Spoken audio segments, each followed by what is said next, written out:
All right, hello and welcome. Chris Harold with you, C Harold 303, and in this video we are going to talk about 3D printing and getting started with 3D printing. And the reason I made this video, there are lots and lots of tutorials and videos and all kinds of stuff about like different elements of 3D printing, but there was nothing that I found that sort of said like, hey, start to finish, you do this, then this, then this, then end up with a print. And so I wanted to make that video for other people that are just getting started with 3D printing to help them, get into it, make it more approachable, a little easier for them to get started. So that's what this video is about, and hopefully it'll help you get started too. So in order to make a 3D print, you need a model. You need to prepare that model for 3D printing by turning the 3D shapes into the layers that the printer is going to print. And then you need to print it. And I'm using three pieces of software that through the weeks and weeks of research that I did seemed to be really good for myself as a noob getting started with this. The first one is I needed a way to build some models. I am not an artist. I don't do graphic arts. I don't do design. And so this was for me probably the most unapproachable part of 3D printing was actually drawing 3D models. And in a bunch of reading and looking, people recommended Tinkercad by Autodesk. I've been very pleased with it. It's a really good way to use, for somebody like me, to use basic geometric shapes to draw models. And so when you start on a model, you start with a blank workspace, and then you combine these shapes to make whatever you want. In this case, I was making a camera holder for a Raspberry Pi camera to go on my robot model that I'm building. And I wanted it to be, sort of this shape and etc. So I just, kind of combined the shapes and did it. I am not going to go into the details of Tinkercad. There are a million tutorials. Their documentation is spectacular. They teach you how to do fills and holes and all the things. You can see I've got holes in my model here. Read the docs, learn, watch the videos. That's what I did. Goof around with it till you figure it out. That's also what I did. And it's totally approachable. It's really easy, just dragging shapes. There are all kinds of options in here. And again, this isn't a Tinkercad tutorial. This is just about like getting started end to end. So you'll have to spend some time learning how to do this if you don't know how to draw 3D models, but that's okay. There's also a million already built models that you can download and see how they built it and figure it out, which is obviously very helpful when you're trying to kind of reverse engineer. When you've got a model that you like, the next thing you have to do is prep it for 3D printing. So in Tinkercad, you would export. For 3D printing, I generally export OBJ files, .obj or OBJ files. And then you need another piece of software to prep them for 3D printing. In my case, after about a million hours of research, what I came away with is Ultimaker Cura. Seems to be kind of the editor's pick in a lot of places, and I can see why after using it for a few weeks. It gives you a million advanced options for changing the way your printer prints. It's got all kinds of extra stuff. You can save profiles for different types of prints or different materials, which is important. But for a very basic model like that, what you do is you open the OBJ file that you created, wherever you saved it, you open that up and it'll put it in there, and you'll see your 3D model. Now I have this in layer view, but by default you'll see it this way in a nice solid view. And this volume here on the screen, this cube represents the printable area of my i3 Mega. One of the things that was really hard for me to figure out was relative sizing. You can see that this thing is tiny compared to what my printer is able to print. And that took like a little bit of spatial awareness and kind of adjusting my own brain to understand that. So that's something just to keep in the back of your head. But once you got your model in Cura, and you set your options. Now you can use the recommended or the customs or your own custom profiles or whatever.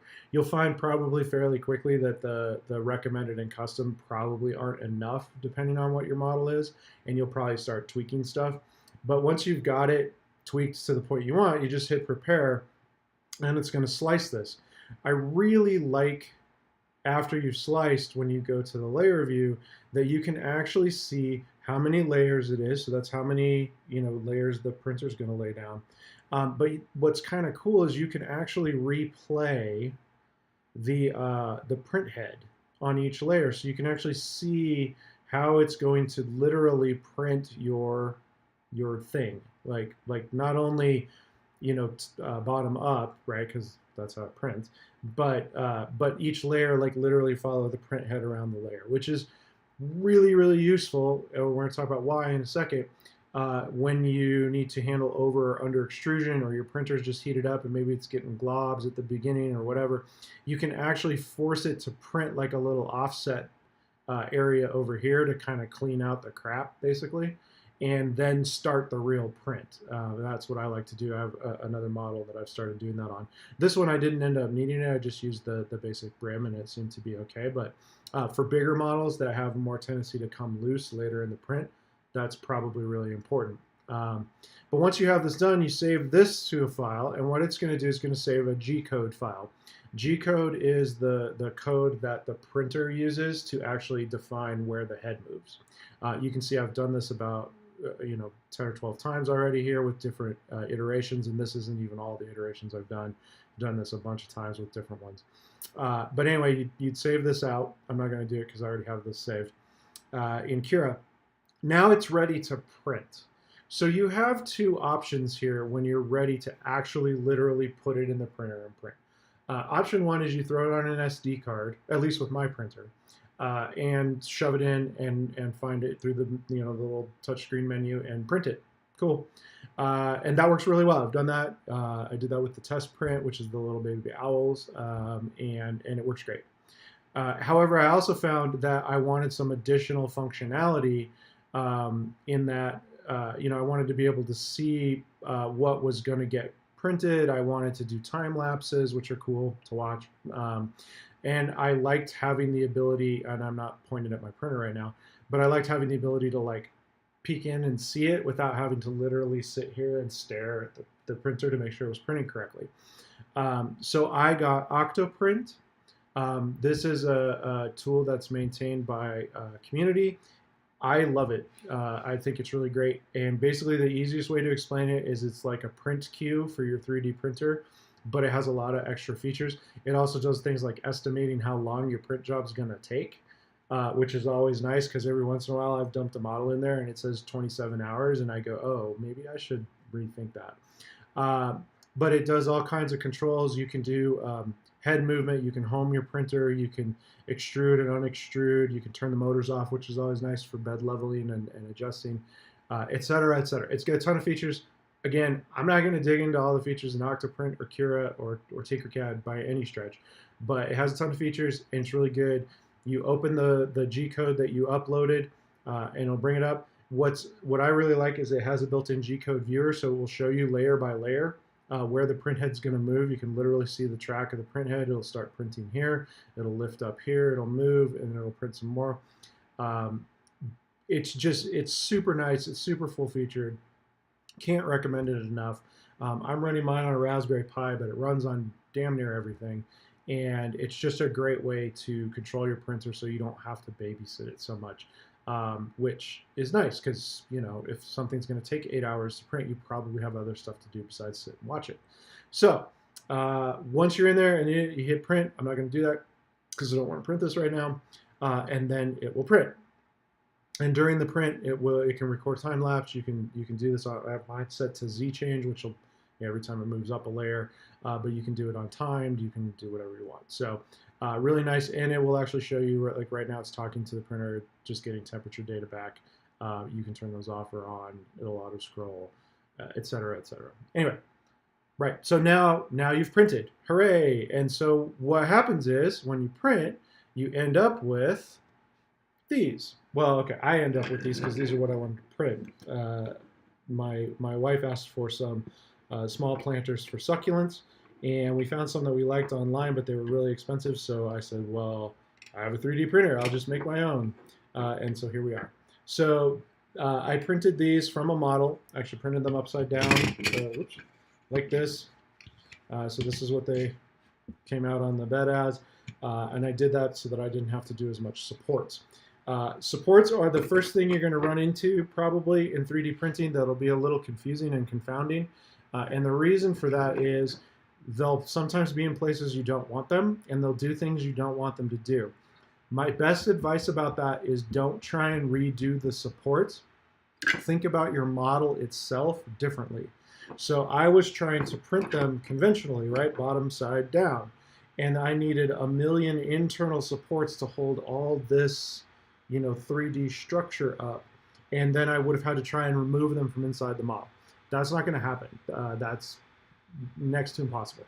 So what I had to do was really think spatially, and that again, that's the kind of the adjustment that you have to make, is start to think in 3 dimensions.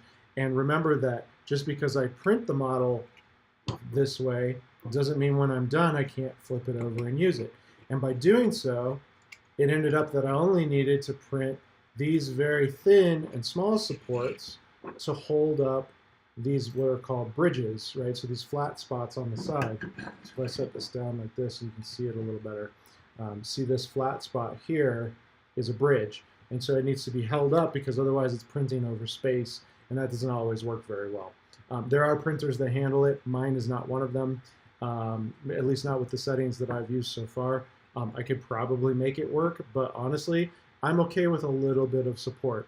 The trade-off is obviously this is technically wasted material, but there are ways to recycle used PLA. This is PLA print material, filament. You can recycle it, so I didn't feel too bad. And these are small supports, and they popped right off, and frankly, they held the model up, and the model printed the way I wanted, so I feel pretty good about that. So all of that said, the second thing that you need to take into consideration is what's called bed adhesion. So this is a fairly unique issue with 3D printers because you're printing a physical object that sticks up, right? And so it has to be held down in order for the layers to print cleanly across the top.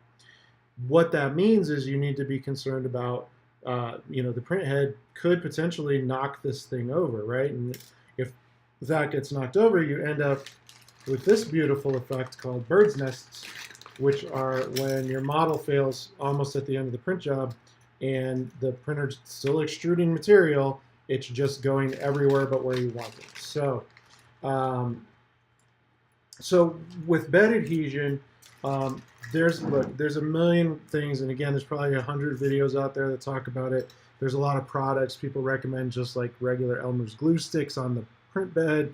And I haven't run into this problem yet because probably I haven't printed enough yet. But once I do, I'm sure I'll run into bed adhesion. And when I do, there's a lot of ways to fix it. But in the meantime, I wanted to show you the difference between good and bad adhesion when it comes to your print. So this is the bottom of a print that failed. It's the bottom actually of one of these guys here. So these get a brim printed around them. There's lots of different ways to do bed adhesion. I like printing with a brim.